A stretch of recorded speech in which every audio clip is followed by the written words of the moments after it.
The South China Sea has become one of the world's most volatile regions, a true global hotspot where the interests of major powers collide. Stretching across vital shipping lanes, this body of water is not only rich in resources but also crucial for international trade, with trillions of dollars worth of goods passing through each year. The strategic importance of these waters cannot be overstated, making every incident here a matter of global concern. Tensions are rising fast, with standoffs between Philippine and Chinese vessels becoming more frequent and more dangerous. Each encounter is marked by aggressive maneuvers, radio warnings, and at times, physical contact. As both sides refuse to back down over disputed reefs and shoals, the risk of miscalculation is ever present, and a single spark could ignite a much larger conflict. These clashes are far more than local disputes over rocks and reefs. They are a test of international resolve, challenging the world's ability to uphold the rules-based order. Every confrontation sends a warning signal to the global community, highlighting the fragility of peace in this critical region. The Philippines, a key U.S. treaty ally, finds itself facing the overwhelming maritime power of China. This imbalance raises the stakes not just for Manila, but for the entire Indo-Pacific region. The U.S.-Philippines Mutual Defense Treaty means that any attack on Philippine forces could draw in American military support, instantly escalating the crisis. The possibility of U.S. and even NATO involvement has transformed what might have been a regional confrontation into a potential global crisis. Joint military exercises and high-level meetings signal that the world's most powerful alliances are watching closely, preparing for any scenario. At its core, this conflict is about more than just disputed islands or maritime boundaries. It's about the future of international law, the freedom of navigation, and the balance of power in Asia. The outcome here could set precedents for how similar disputes are handled around the world. Traditionally, NATO's focus has been on Europe and the Atlantic. But China's assertive actions in the South China Sea are forcing a global rethink, drawing attention from Europe and beyond to the security of the Asia-Pacific. The idea that a conflict in these waters could draw in countries from across the globe is no longer far-fetched. With so many nations invested in the outcome, the South China Sea has become a flashpoint with truly worldwide implications. For the Philippines, support from the United States and its allies is not just a diplomatic gesture. It's a matter of national survival. Joint patrols, military aid, and public statements of support are all part of a high-stakes effort to deter further escalation. Around the world, governments, analysts, and ordinary citizens are watching closely to see if these alliances will hold firm. The outcome will shape not only the future of the South China Sea, but also the prospects for peace and stability in a region that is home to half the world's population. The stakes have never been higher. What happens next in the South China Sea could redefine the global order for years to come. As China's economic and military power continues to surge, concerns have grown among its neighbors and global partners. In response, some leaders began to float the idea of an Asian NATO, a formal, structured alliance of democracies designed to deter any potential aggression and maintain regional stability. The concept was born out of necessity, as shifting power dynamics in Asia raised urgent questions about security and collective defense. The core idea was simple yet ambitious. Unite countries like Japan, Australia, India, and the United States under a binding defense pact, similar to the North Atlantic Treaty Organization. Such an alliance would not only pool military resources, but also foster deeper political and strategic trust among member nations, creating a formidable front against any threats to peace in the region. This proposed alliance would send a clear and unmistakable message to Beijing. Any attempt at expansionism or coercion would be met with unified resistance. The hope was that this show of solidarity would act as a powerful deterrent, discouraging unilateral actions and preserving the balance of power in Asia. However, as discussions progressed, political realities quickly set in. The region's countries have diverse interests, unique security concerns, and, crucially, deep economic ties to China. These factors made forging a grand, all-encompassing alliance far more complicated than initially imagined. Instead of a single, rigid alliance, the focus gradually shifted toward building flexible partnerships and deepening military cooperation through through smaller, issue-based coalitions. Joint exercises, intelligence sharing, and defense agreements became the new tools for enhancing security. The dream of an Asian NATO may have sparked a vital conversation about collective defense, but the region now favors a network of adaptable, overlapping security ties.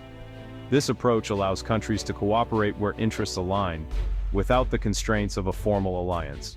The ultimate goal remains unchanged: to deter coercion, uphold international law, and ensure freedom of navigation.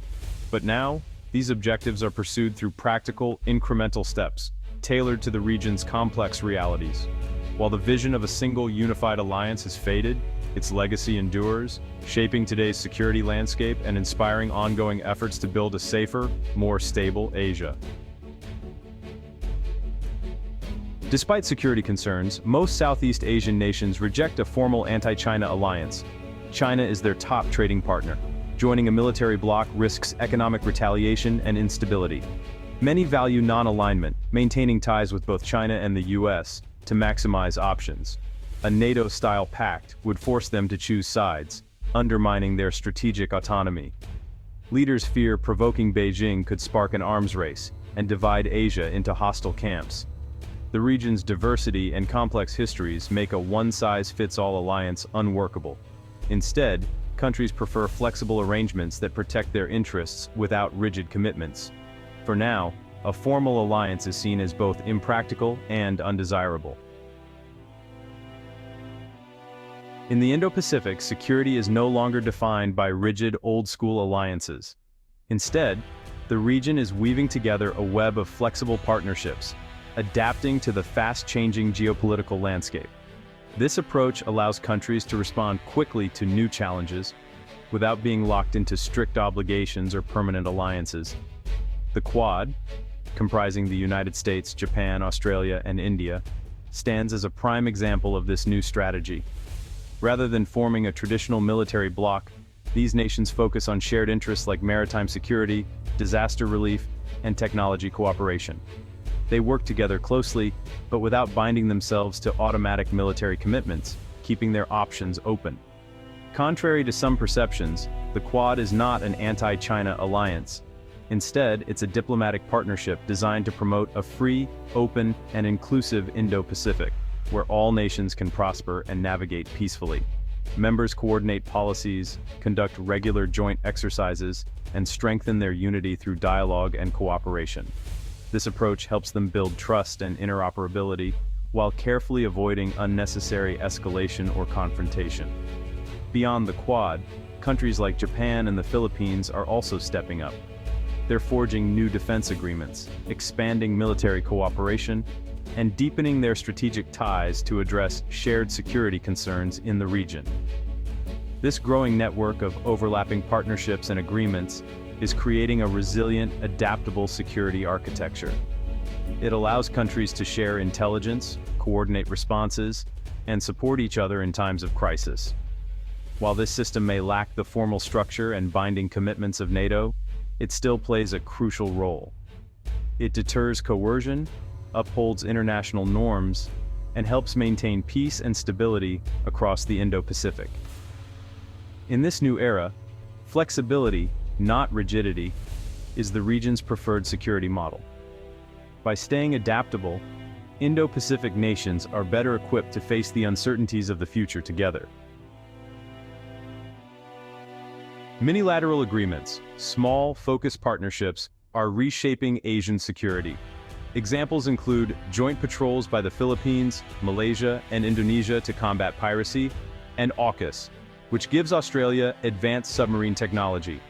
These pacts are practical, interest-driven, and adaptable, allowing countries to cooperate without binding treaties. Minilateralism enhances security while preserving autonomy, fitting Southeast Asia's diverse landscape. Each agreement may be modest, but together they form a dense, resilient network. This bottom-up approach counters attempts by any single power to dominate the region.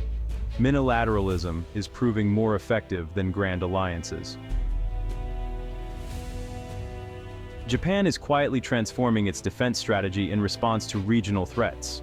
Increasing defense spending and acquiring long-range capabilities, Japan is moving from a reactive to a proactive security role.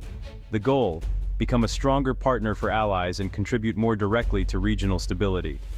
Domestic challenges remain: constitutional limits and economic constraints, but Japan is deepening ties with like-minded nations. Bilateral and multilateral partnerships allow Japan to enhance its influence without a formal alliance. This shift positions Japan as a central pillar in Asia's evolving security architecture. Japan's quiet revolution is changing the region's balance of power. ASEAN is caught between China and the US, guided by non-interference and consensus. Deep economic ties to China make a unified military alliance impossible for the bloc. Some members resist China's maritime claims, while others move closer to Beijing for economic reasons. ASEAN's diversity prevents a single security voice. Each country manages China relations bilaterally. The bloc will keep balancing, avoiding entanglement in great power rivalry. ASEAN's strength lies in flexibility, not formal alliances. An Asian NATO faces daunting obstacles. Unlike post-war Europe, Asia's threats and interests are diverse. China, North Korea, border disputes, making consensus elusive. A formal alliance could provoke China, trigger an arms race, and destabilize the region. Domestic barriers, like Japan's pacifist constitution, limit collective defense commitments. Historical grievances and lack of trust further complicate cooperation. Asia lacks Europe's tradition of integration, making deep alliances unlikely. Building trust and shared identity takes time. A grand alliance isn't on the horizon. For now, the region relies on flexible, incremental security ties. The Asian-NATO debate has reshaped regional security thinking. Instead of a single alliance, the Indo-Pacific is building a flexible web of partnerships: bilateral, minilateral, and multilateral. This network deters aggression and complicates any divide-and-conquer strategy. It balances power, promotes stability, and preserves diplomatic autonomy. Nations can adapt to new threats without rigid commitments. The future of peace in Asia lies in this intricate, evolving web, not a wall. For decades to come, these partnerships will define the region's security.